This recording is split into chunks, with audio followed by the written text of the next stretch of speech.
beginning of a day-long boat ride up Indonesia's longest river, the Kapuas. It's the only way to reach the roads and tracks that will take me deeper into the heart of Borneo.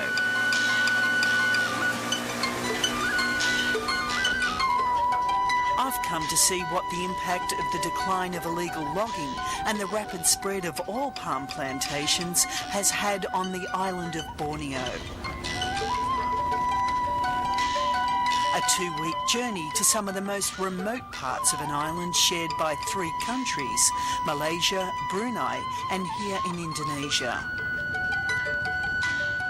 9 hours by road and 2 hours by speedboat, and I'm still yet to reach the start of the primary growth forest. Indonesia is estimated to have lost 3/4 of its ancient forests. The journey to reach here, into the heart of Borneo, demonstrates the impact that deforestation has had on the island.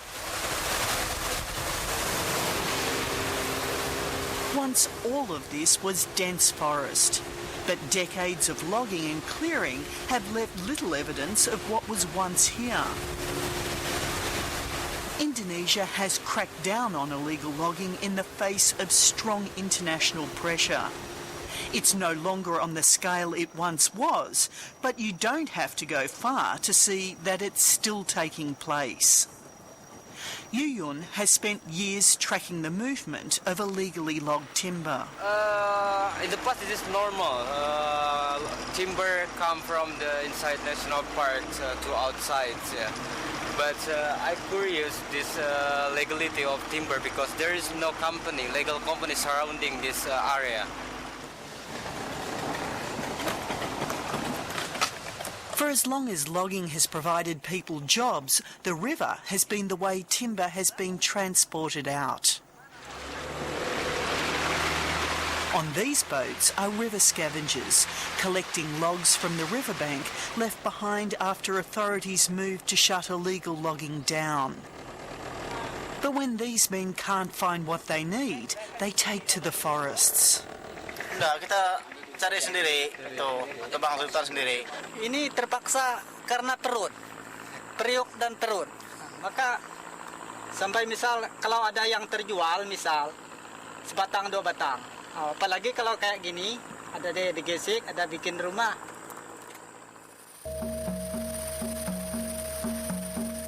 Now once again forests are being cleared, only this time rainforest timber is a byproduct. It's the land they're after for oil palm. In a world hungry for power, it's a source of the alternative fuel biodiesel. Already palm oil is the world's cheapest and best-selling vegetable oil, earning Indonesia billions of dollars. Indonesia is the world's largest producer and currently ranks second behind Malaysia in global palm oil exports. Millions of hectares are already under cultivation and more is being cleared, but this is just the start. Indonesia has high hopes palm oil will become the new green gold.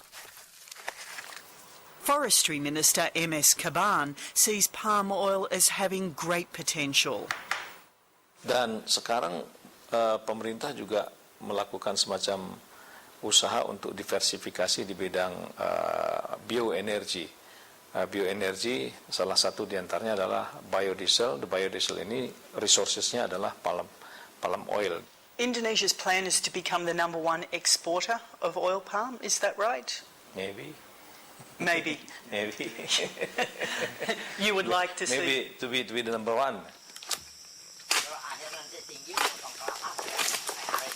It's oil palm's potential as a renewable petrodiesel replacement that's captured the interest of the Indonesian government and logging companies looking for new investment opportunities. This is a low-maintenance plant. Hack the fruit from the tree and squeeze the oil out of it, then refine it. Biofuel doesn't get much simpler. Palm oil is also one of the most versatile oils imaginable and used in a myriad of products, from potato chips to lipstick to instant noodles, or pick it straight from the tree. Cara masaknya, dicuci dulu buah ini, buah sawit, tapi dicuci, baru direbus. Kira-kira setengah jam lah. Habis setengah jam kita angkat, kita dinginkan sebentar, baru kita makan. As more land and lowland forests are being cleared for oil palm to be planted, debate is growing about this plant's environmental credentials. But the problems cut deeper than the loss of the forest alone. Last year's burn-off saw more than 1 billion tonnes of carbon dioxide go into the atmosphere from rainforest fires set deliberately to clear new land for plantation. Deforestation is now the second greatest cause of greenhouse gas emissions after the burning of fossil fuels. Indonesia's Environment Minister Rahmat Wutala acknowledges there are problems. The concerns raised by environmentalists about the impact of oil palm, do they have a point? Yes, I'm in communications with those groups, and I appreciate that they are concerned. That is a common concern. It is a valid concern. So I try to get the best solutions from their warnings, because I do understand that they have a point in it. Indonesia's palm oil expansion is in part being fuelled by a decision made on the other side of the planet. Earlier this year, the European Union mandated the use of biofuel. A binding target of 10% for all transport to use biofuel in Europe by 2020 has been set. Hapsoro is a forest campaigner with Greenpeace. It's one organisation that's been attempting to raise debate about the impact of biofuel. We already have the threat, that big threats, from Indonesia itself, from the company in Indonesia, from the intention of Indonesian government to become #1 exporter of palm oil, and also from the Malaysian company that's coming into Indonesia. So with this new development with the biofuel, I think it will be greater than before, maybe about 3 times bigger. And while the world may know... This is a plant which in theory has impeccably green credentials. Malaysia, the world's leading palm oil exporter and Indonesia's business partner, advertises its product globally. Malaysia palm oil. Its trees give life and help our planet breathe. Its fruit provides vitamins for our bodies and energy for our daily lives. Malaysia palm oil, a gift from nature, a gift for life.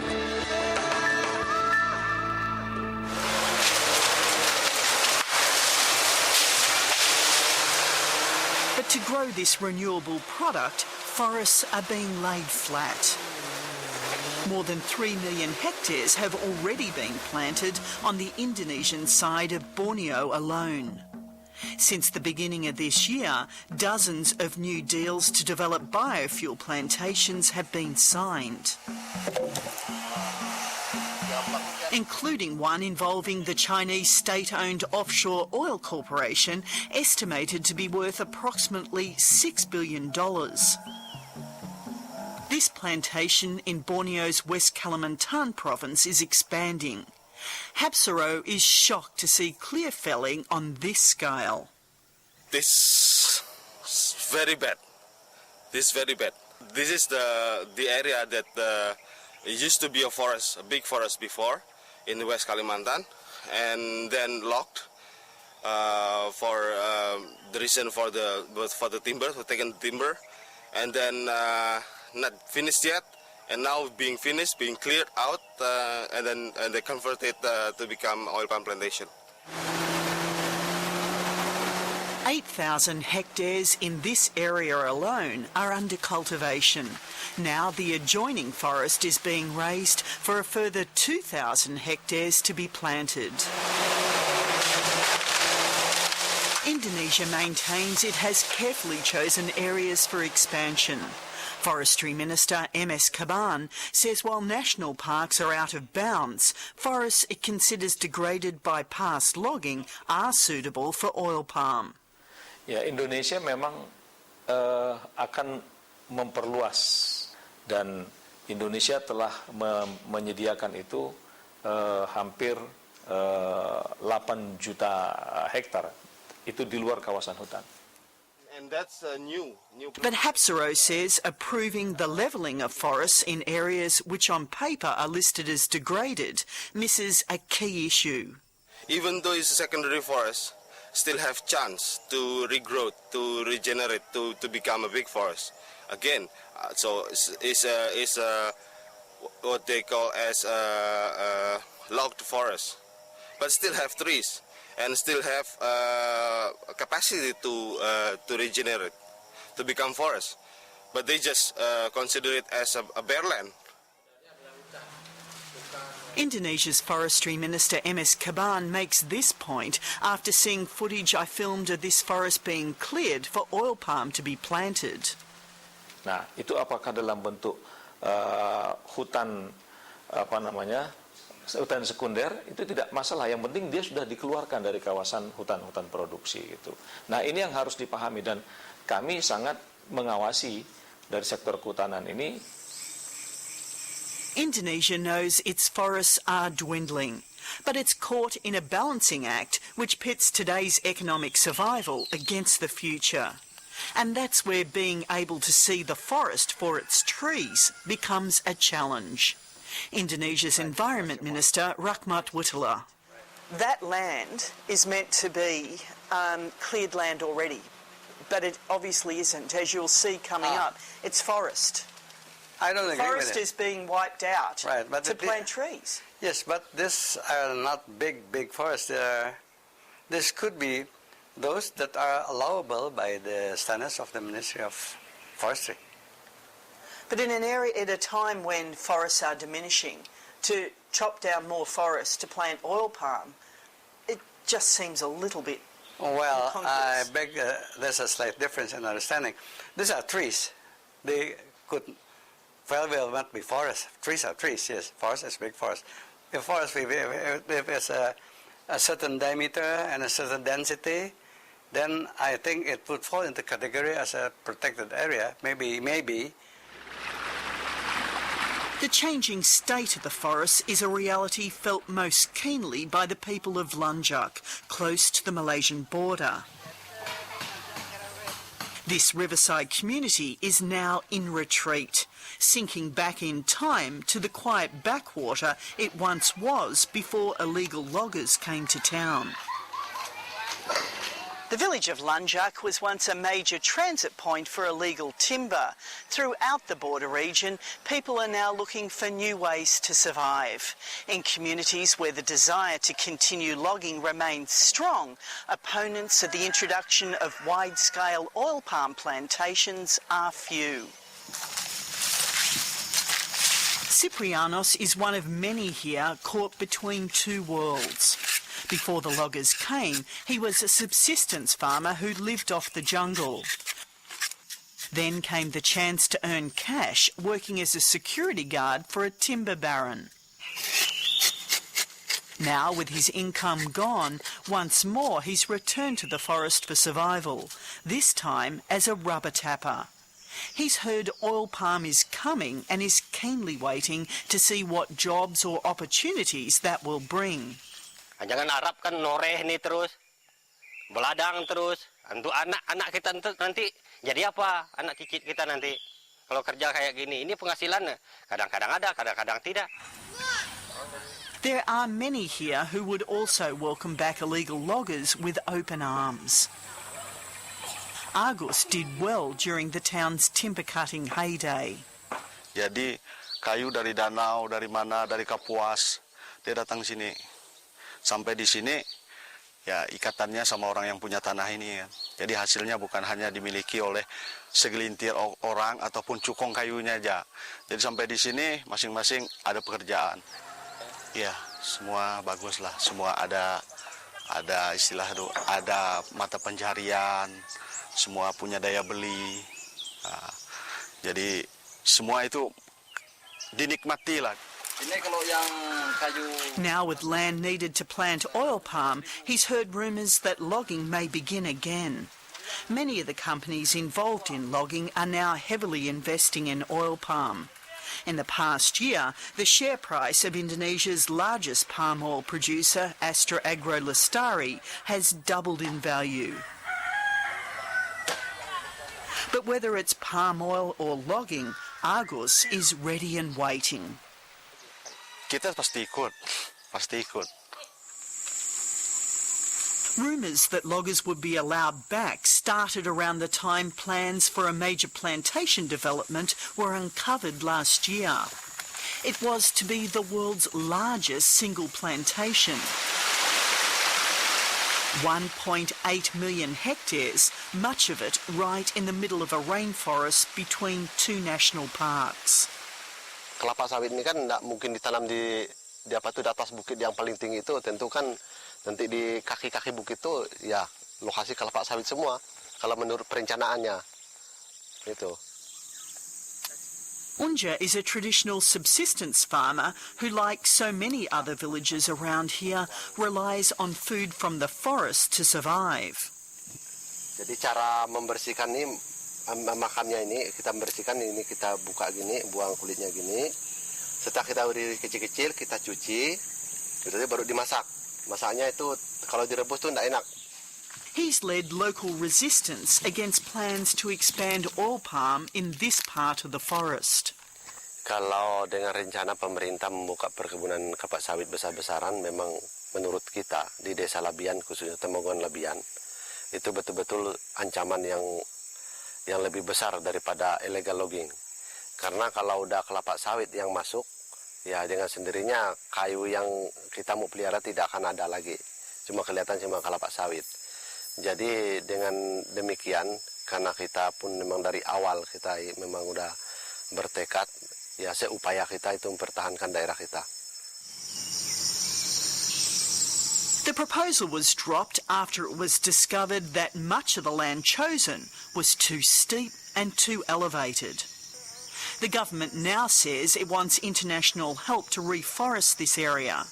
But its overall target for oil palm expansion remains the same. It's just been forced to look elsewhere.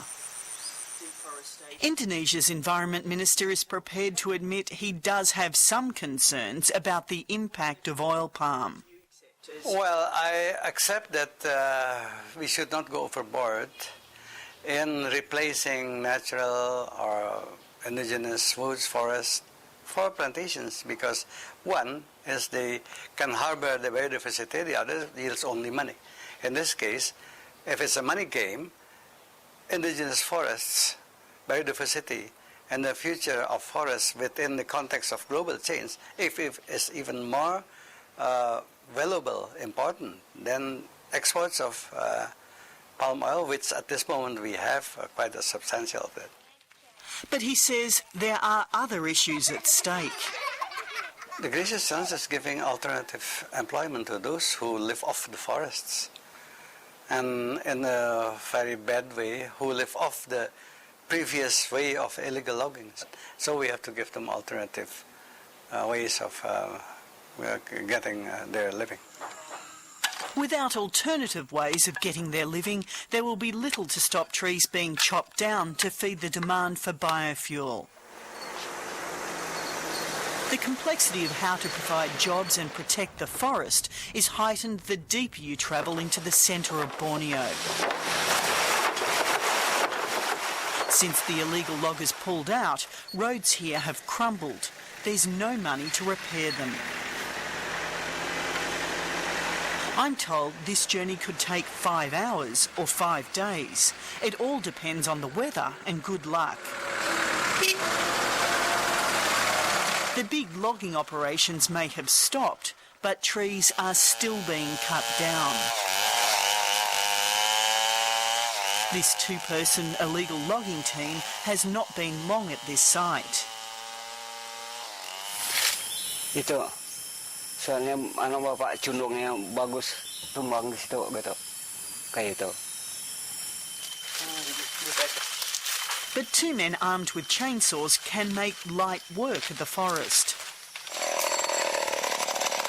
Neither of these men is getting rich. If they're lucky, they'll earn about $20 each for this haul.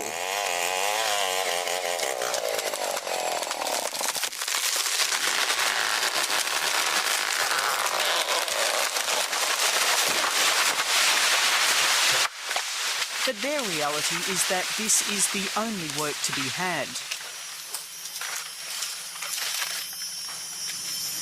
Deeper into the forest, you find villagers who say their life depends on the jungle around them. These villagers are traditional subsistence farmers. They watched as the illegal loggers cut their way through the forest, but they're no longer prepared to remain silent. With oil palm, they say they stand to lose everything. Tahun pertama masalah dampak sosialnya. Ketika sawit masuk di masyarakat, perusahaan itu masyarakat diwajibkan memberikan tanah ke pihak perusahaan, kemudian sekitar sekian tahun kemudian tanah masyarakat itu sudah diambil haknya oleh perusahaan sawit tersebut. Jadi sehingga pada akhirnya masyarakat di situ sendiri nggak punya lahan apa-apa lagi. Jadi untuk bertani atau untuk yang lain dan sebagainya. But they also know that without alternative financial incentives, there will be little to stop trees being chopped down for oil palm to be planted. Masyarakat memang asalnya dari hutan, dari petani. Jadi dia tentu sangat menyayangi hutan itu. Ketika hutan itu punah dan erosi, jadi sehingga kehidupan petani ini ke depan akan mulai susah. Jadi mereka mulai berpikir dari itu, bahwa dengan memelihara hutan adalah memelihara hidup mereka dari kita sampai ke anak cucu kita ke depan. It presents a dilemma that Indonesia